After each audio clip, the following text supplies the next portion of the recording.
Guys, it is officially official that I am an official UK delegate for the United Nations. Okay, yeah, for the United Nations Commission on the Status of Women. Yeah, okay. Guys, I'm actually so excited. Okay, so let's even just bring it back to step one. It's a lot, I know. Even the title alone is long. Official delegate for the United Kingdom. Tongue twister, I tell ya. I'm just gonna caveat that very quickly, just real quick, by stating that I do not work for the United Nations at all in any way, shape or form. And also I don't speak on behalf of them, okay? We're gonna add that legal disclaimer. So I'm just gonna break this video out real quick, okay? So we're gonna go straight first. What is this, girl? What is the UN Commission on the Status of Women? What is that? So we're gonna start there.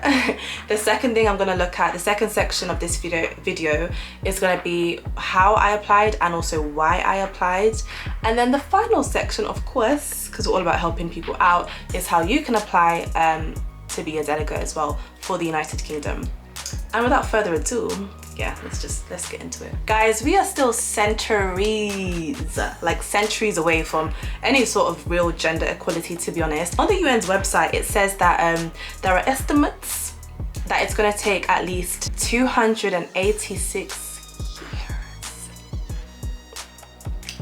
to close legal gaps and basically abolish, eliminate, get rid of, reverse discriminatory laws against women. 140 years for women to be represented equally in equal positions of power in like leadership positions and senior positions, and at least 40 years to achieve equal representation in national parliaments as well. This is essentially why CSW, which stands for Commission on the Status of Women, is needed, like real bad. So throughout this video I'm going to refer to this commission as CSW. Again, it simply just stands for Commission on the Status of Women. The CSW is the principal global intergovernmental body that basically like exclusively champions for gender equality. The CSW is literally instrumental in doing a few things, but I'd say the three main things is basically promoting gender equality and empowering women, documenting the realities, the struggles of women across the globe, and then finally shaping global standards, policies, agendas, etc. for, or I guess to ensure the empowerment of women across the world and to ensure gender equality. So the CSW every single year has a 2-week session. It is literally 2 weeks of debate, discussion and action.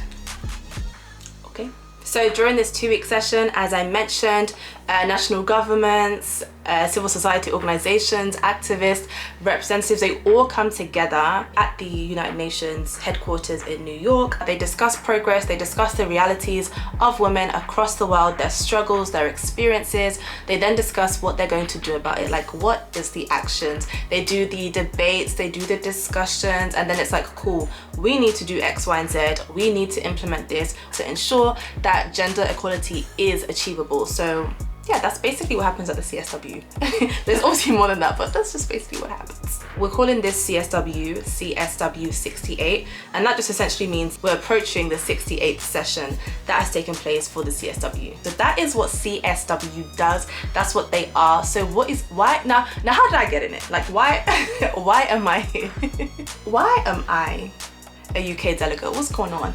So basically, obviously the United Kingdom is a UN member state, so each country has different delegates that go to New York on behalf of their countries, and essentially that's basically what I am.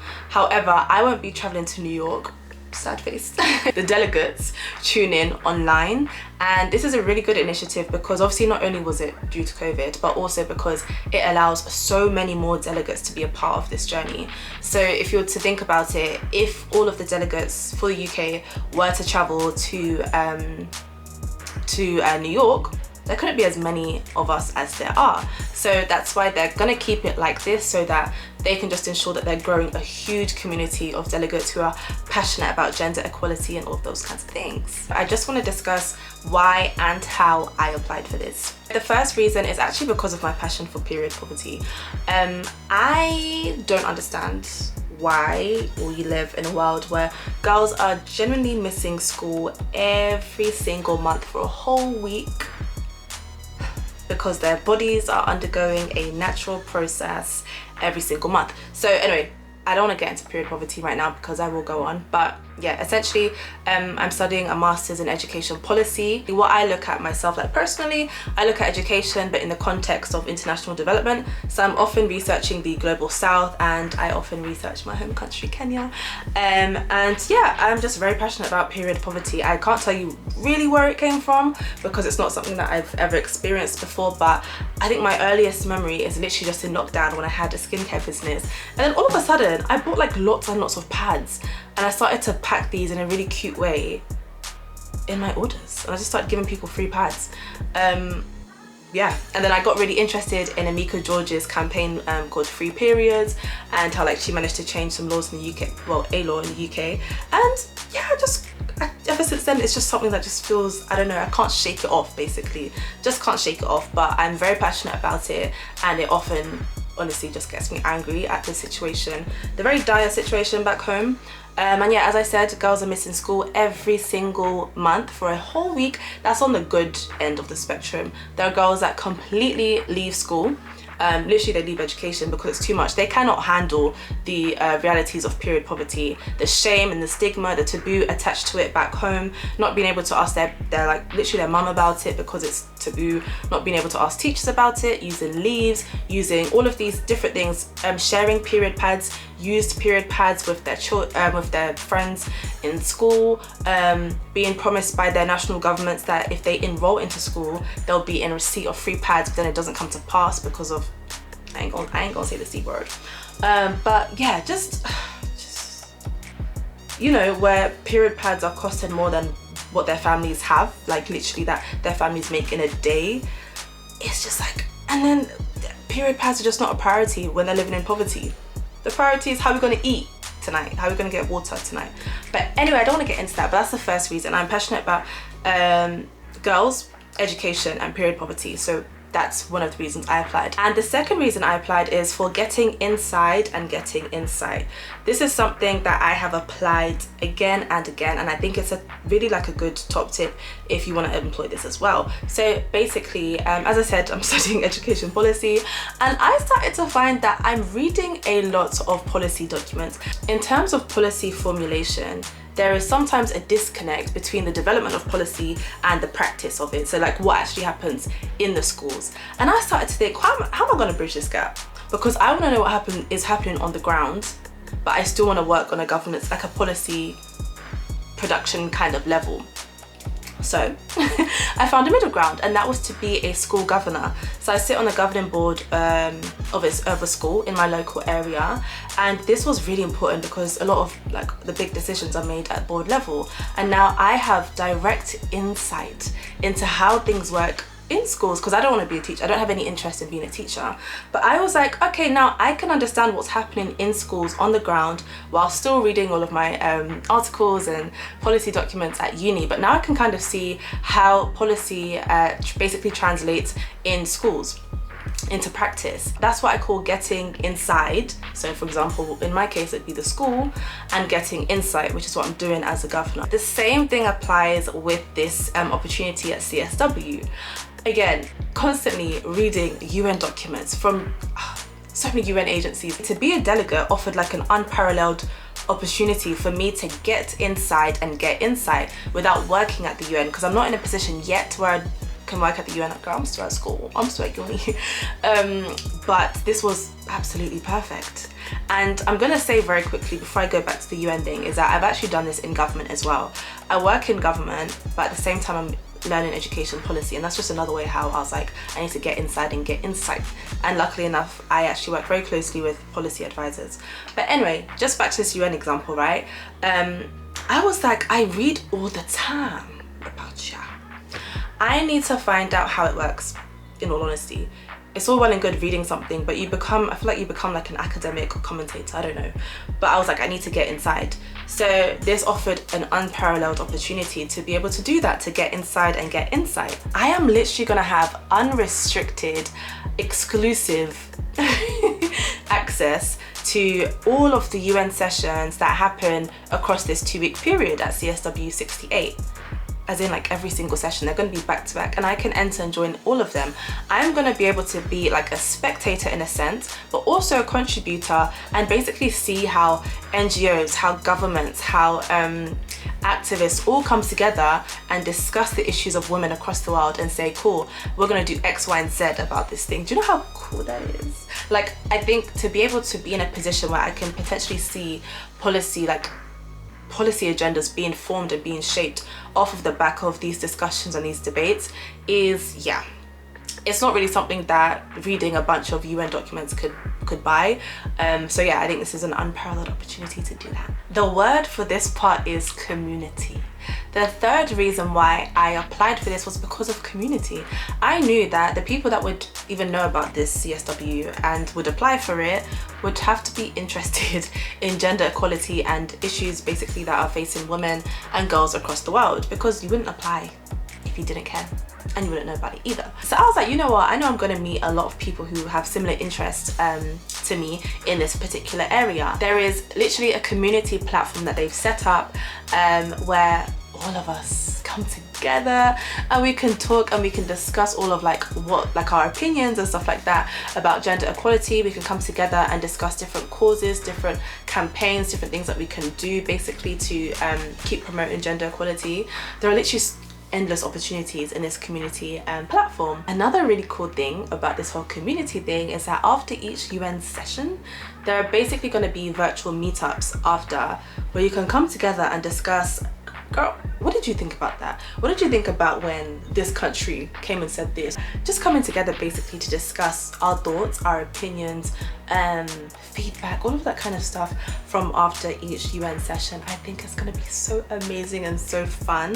So I'm really excited for that aspect of community, like after the UN sessions. I love the fact that even after CSW 68 finishes, we're still going to have access to this community hub for a long time. And I just, y'all, it's so exciting. Like even like, for example, if you wanted to set up your own campaign, you have a group, you literally have like an army of women, or even guys as well, like girls, guys, whatever you identify as, an army of people who will have your back and will support it and will advise you. And I love the fact that there are literally people of different ages, of different experiences. You have people who are like directors of this organization, you have other people who are like students, you have other people in the middle, you have just lots of people from different age ranges, literally my age, 25 and younger. You have people who are 40s, 50s, literally different fields, different backgrounds, different experiences, different ethnicities, different ages. I just love it. It's just like a huge just bunch of delegates that come together who care about this thing,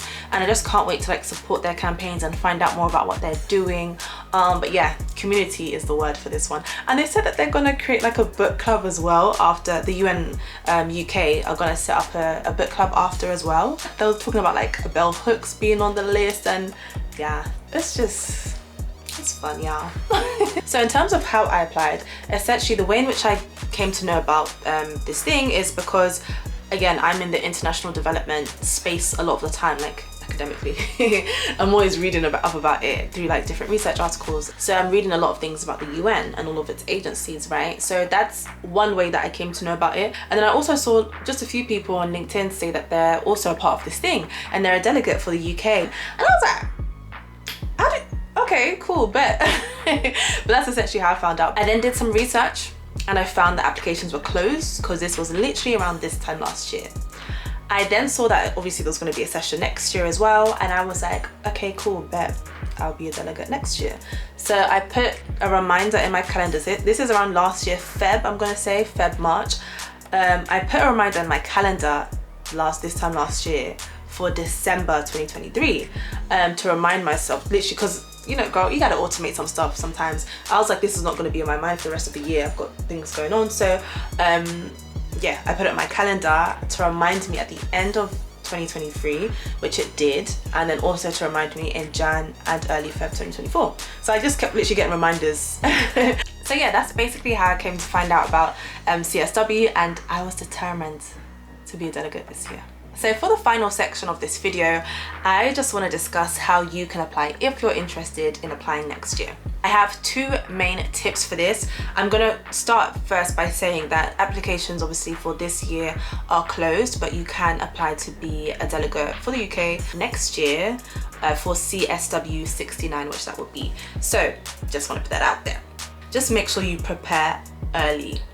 And there are two main points underneath this. And the first point is, look, they're gonna ask you in that application, why do you want to be a delegate? I would say it's a good idea to start thinking about all the different things that you can put in your application at the end of this year / the start of next year. So the things that I discussed, I talked a lot about my passions for period poverty and gender and education, and my which basically comes under my master's in education policy. So I spoke a lot about that.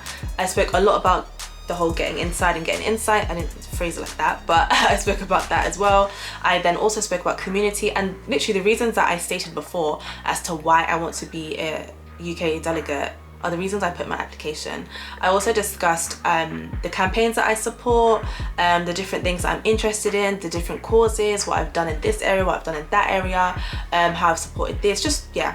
So I would suggest now you've got literally nearly a whole year to get out and do some different things that you can put in your application. They want to see that you actually care. They want to see that you're interested in this thing. So if you feel like you're in a position where you have nothing to say about your passions, or at least you have nothing to evidence your passions, but you are really passionate about it, I would say just literally in this year, throughout 2024, just start doing things. Just be a part of a campaign, or even just contribute to a campaign. It could even be in relation to past experiences that you've had, or people in your family or friends have had. Just start thinking about the ways in which you can articulate your passions. But I would say it's a good opportunity if you're watching this now and you have loads of months, nearly a year to prepare. I would say start doing things now actively that basically will demonstrate and evidence your passion for gender equality. The second thing under being prepared or prepare early is literally just do what I did. It's March 2024 now. You know that CSW 69 is going to be March 2025. That's a long way away. Applications, you're probably going to apply like January 2025, right? So put that in your diary, put it in your calendar. I put mine in my Google calendar, and when the time came, it literally just popped up and said, oh, apply for X, Y, and Z. So I went ahead and did it. So I would say, yeah, that's another way you can prepare early, by literally just slotting in your calendar now when you need to apply for CSW 69. And the second point I have under how you can apply is essentially stay in the know. I'm personally gonna post a lot across my social channels, from TikTok to Instagram to YouTube, about this. So if you stick around, you can find out all of the different things, like behind the scenes content, behind the scenes of like being a UK delegate for this commission. I'm gonna discuss the insights that I gained, the value of this, being in this session. What I am allowed to post, I will post, and they have told us what we can and what we can't post, but I will post what I can. And to be fair, there's quite a lot of things that they said I can post. Yeah, stick around so you can literally just be in the know. You can just understand more about CSW. And the second point under this is literally follow UN Women UK on social media, on Instagram, because they do put up when applications open, and they also put up when applications close. And yeah, just basically keep up to date, be in the know of what's happening. They're going to be posting a lot of stuff as well. They said they're going to be reposting a lot of our content as well. So yeah, keep a lookout for my content and also the UN Women UK's content as well on social media. Thank you so much for watching this video. If there's anything else you want to know about, even literally just gender equality or period poverty, or anything about the UN Women UK, the CSW in particular, the 2-week session that we're about to embark on, if you want to know anything, if you want to see anything, if there are shots you want me to get, if there are things you want me to discuss, let me know and I will make videos on them. And yeah, other than that, I'm excited, like literally, girl, I did that. Sometimes you actually just have to give yourself a pat on the back. But anyway, I'm grateful for you watching this video. I hope you've enjoyed it. I hope it blessed you in the way that it needed to bless you. If you have any questions, please let me know. I will answer all of them. I'll make videos on them, and yeah, I can't wait to just show you this journey. Thanks everyone, bye. Mwah. Official delegate for the United Kingdoms for the United Nations on the status, yeah, it's just a bit long, ain't it? When this country came and said this, or No guys, I'm actually so excited.